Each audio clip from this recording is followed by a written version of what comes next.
नमस्कार. आज 14 मे 2025. मी महाराष्ट्र टाइम्स वाचत होते.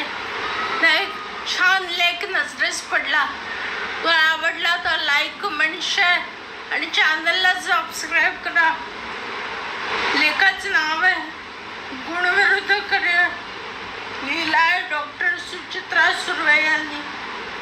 यात असं आहे, तुला किती मार्क मिळाले, मग तू काय करणार आता? हे दोन प्रश्न विशेषतः 10वीपर्यंत प्रत्येक विद्यार्थ्याला ऐकावे लागतात. हे इतके कॉमन आहे की उत्तर देताना अनेक आपणही आपोआप गुणांनुसार करिअर निवडतो. पण खरंच विचार करा, गुण आणि करिअर हे एकमेकांशी इतके घट्ट जोडले गेले आहे का? आपल्या जीवनाचा एक महत्त्वाचा टप्पा म्हणजे 10वी-12वी बोर्डाची परीक्षा. या आपले भविष्य ठरवायचे असे आपल्याला वारंवार सांगितले जाते. पण हे पूर्णपणे खरे नाही. मार्क आणि करिअर यांचं अनेकदा चुकीच्या पद्धतीने समजून घेतले जाते. सामान्यतः अशी मानसिकता असते की गुण जितके जास्त की आपल्याला उत्तम करिअर मिळू शकते. कित्येकदा विद्यार्थ्यांना 10वी आणि 12वीच्या परीक्षेत मिळालेल्या गुणांनुसार करिअर निवडायला सांगितले जाते. उदाहरणार्थ, आवड आणि क्षमता काही असो, चांगले गुण मिळालेले विद्यार्थी आपसूक विज्ञानाची निवड करतात.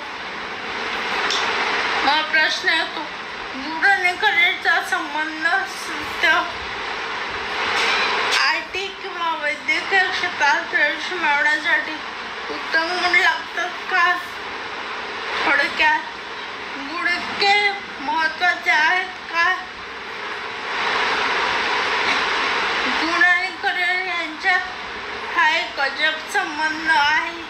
थेट नाही तर एखाद्या अभ्यासक्रमासाठी महाविद्यालयात प्रवेश घेण्यासाठी अधिक गुणांची आवश्यकता असते. परंतु त्यानंतरचे यश व्यक्तीच्या प्रयत्नांवर, आवडीवर आणि कठोर परिश्रमावर अवलंबून असते.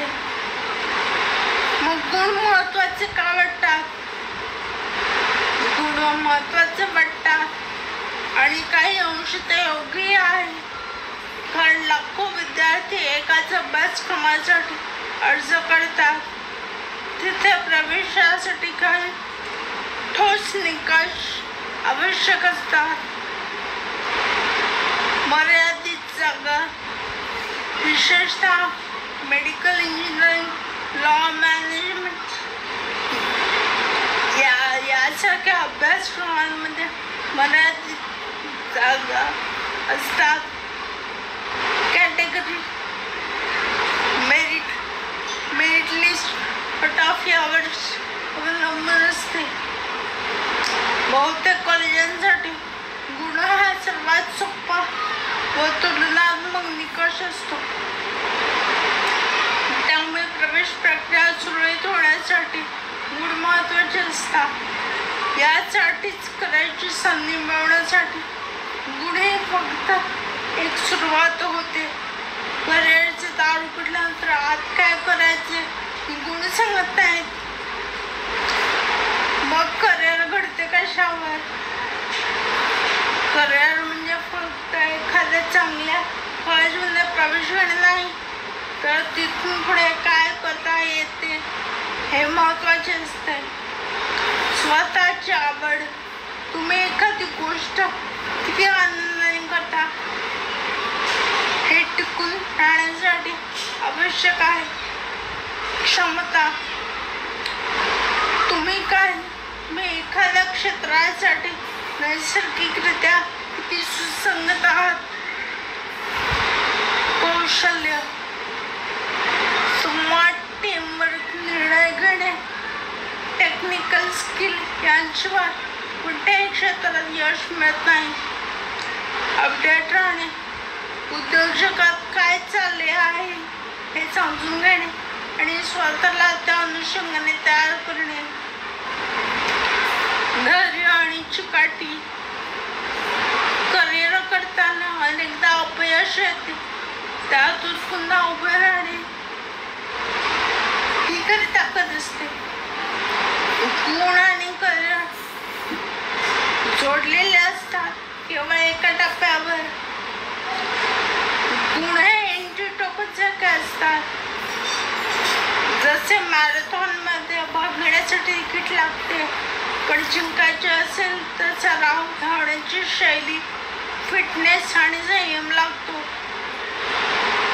तसेच गुण हे करिअरच्या शर्यतीमध्ये एंट्रीसाठी असतात, पण तुम्ही कुठल्या पायरीपर्यंत पोहोचा इतर कौशल्यांवर अवलंबून असतं. पालक आणि समाजाने हे बदलायला हवे. बहुतेकदा पालक, शिक्षक आणि समाज गुणांकडे बरेच दृष्टिकोन ठरवतात. परिणामी विद्यार्थी केवळ गुणांमागे धावत राहतात आणि स्वतःला विसरतात. परंतु आज करिअरचे पर्याय अफाट आहेत. फक्त डॉक्टर, इंजिनियर किंवा वकील यांपुरते मर्यादित नाहीत. कला, संगीत, design, sports, digital marketing, animation, व्यवसाय अशा असंख्य दिशा आहेत. पुढे शोधायला, ओळखायला आणि उभ्या करायला स्पष्टता, प्रयोगक्षमता आणि थोडी हिंमत लागते. गुण आणि करिअर हा एक टप्पा, अख्खे आयुष्य नाही. गुण एखाद्या मॅरेथॉनमध्ये प्रवेश टोकन असतात. शर्यतीत उतरण्यासाठी ते आवश्यक असतात, पण ती शर्यत जिंकण्यासाठी आवश्यक असते ते सातत्य, सराव आणि योग्य दिशा. गुण तुमचे रँकिंग सांगू शकतात, पण तुमची दिशा, ओळख आणि तुमचे वेगळेपण सांगू शकत नाही. फक्त तुम्ही जगाला दाखवू शकता. गुण मिळवणे गरजेचे आहे, पण त्याहीपेक्षा गरजेचे आहे स्वतःला ओळखणे. कारण करिअर ही केवळ नोकरी मिळवण्याची प्रॅक्टिस, ती तुमच्या आयुष्याचा मार्ग असते. तो योग्य वेळी योग्य पद्धतीने निवडणे फार महत्त्वाचे आहे. धन्यवाद.